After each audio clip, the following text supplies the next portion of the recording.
شبی میجر پیر که به عنوان داناترین حیوان مزرعه شناخته میشد همه حیوونا رو دور خودش جمع کرد تا براشون از رویایی بگه که چند شب پیش خوابشو دیده بود. میجر اون شب از ظلم انسانها به حیوانات گفت.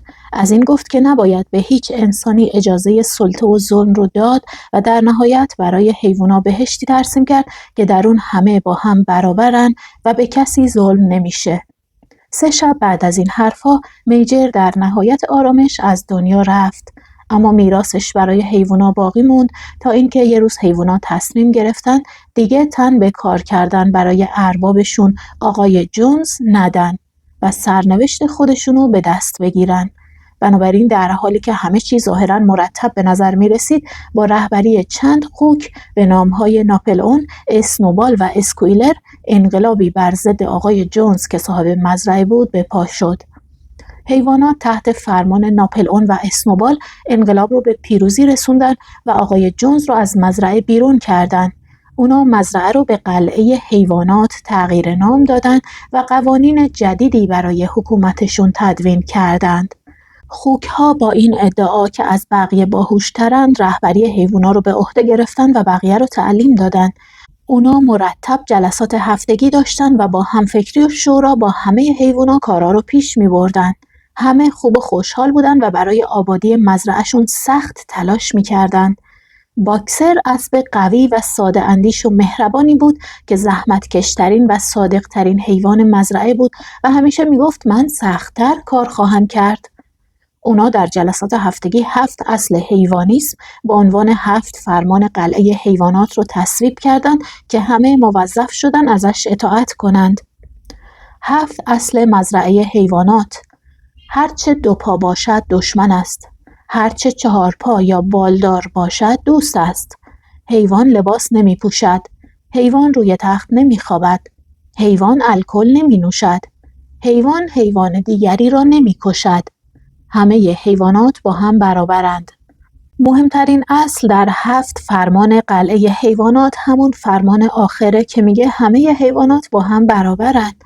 اما طولی نمیکشه که مفهوم برابری به طور کلی تحریف میشه و در نهایت ساختاری شکل میگیره که نه تنها برابری رو به حیوانات اعطا نمیکنه، بلکه اونا رو بدتر از انسانها به بند میکشه و اصل همه حیوانات با هم برابرند تبدیل میشه به همه حیوانات با هم برابرند اما برخی برابرترند.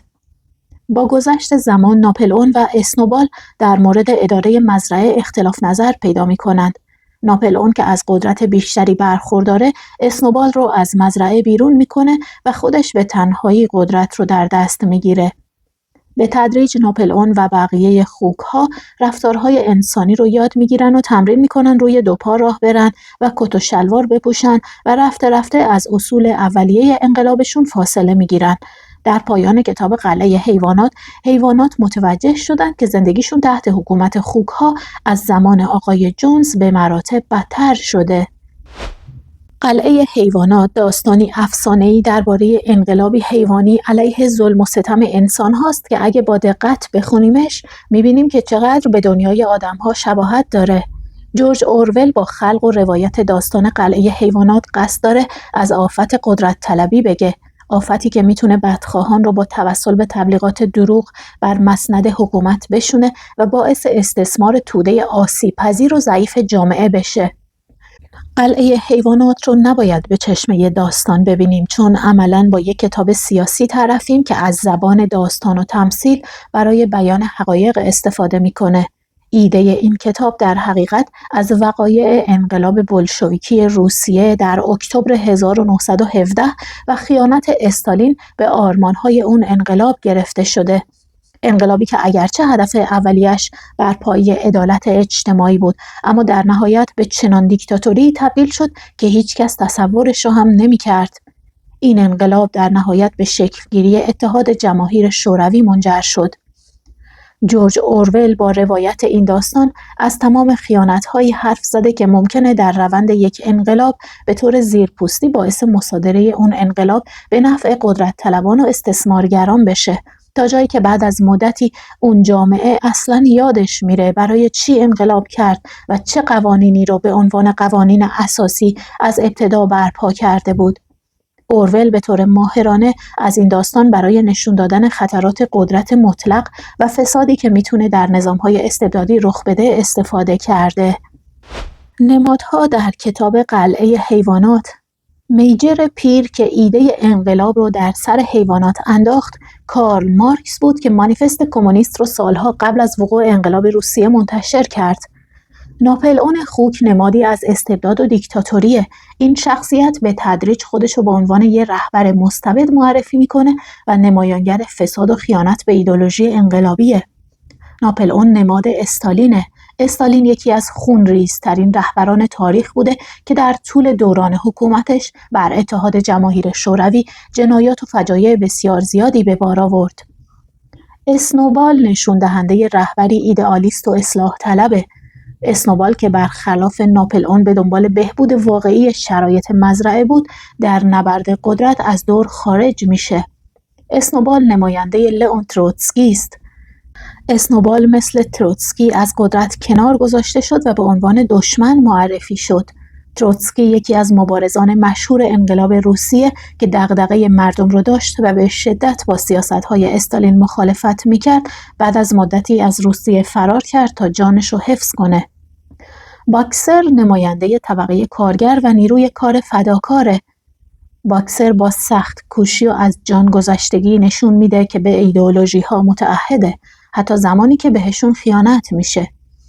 باکسر اسب خوشنام مزرعه نماد طبقه کارگر در روسیه است که تلاش بیوقفه‌ای انجام میدادن و انتظارات بسیار کمی داشتن. اسکویلر نماد تبلیغات و پروپاگاندا است. او در نقش سخنگوی ناپلئون به تحریف حقایق و فریب سایر حیوانات برای حفظ قدرت میپردازه. اسکویلر نماد دستگاه پروپاگاندای حکومت شوروی بود که همه چیز رو به نفع حکومت تفسیر میکرد.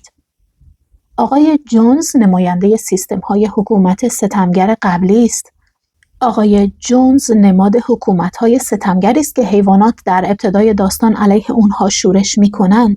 در واقع نماد امپراتور روسیه تزار نیکولای دوم بود که قبل از انقلاب روسیه به مردم ظلم میکرد.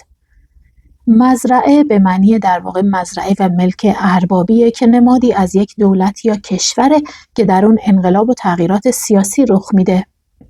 شعارهای حیوانات نمایانگر ایدئولوژی‌ها و شعارهای انقلابیه که به مرور زمان دستخوش تحریف میشن.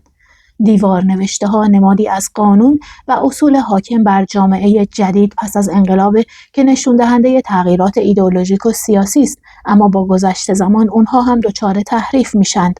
و سگ‌ها نماد دستگاه سرکوب و پلیس مخفی شوروی هستند که وظیفه خاموش کردن صداهای مخالف رو داشتند.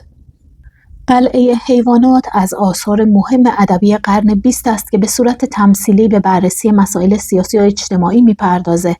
قلعه حیوانات به عنوان یک نقد جامعه شناسانه همواره در حال یادآوری این نکته است که انسان‌ها باید از تاریخ یاد بگیرند و مراقب تکرار خطاهای گذشته باشند. این اثر همچنان در برابر موارد مشابه در دنیای امروز قابل تأمل و عبرت‌آموزه. قلعه حیوانات نه تنها هشداری درباره خطرات استبداده، بلکه تفسیری درباره طبیعت قدرت و فساده. این کتاب هنوز مهمه چون به ما یادآوری میکنه که نسبت به کسانی که قدرت رو در دست میگیرند هوشیار باشیم و همیشه برای برابری و عدالت مبارزه کنیم.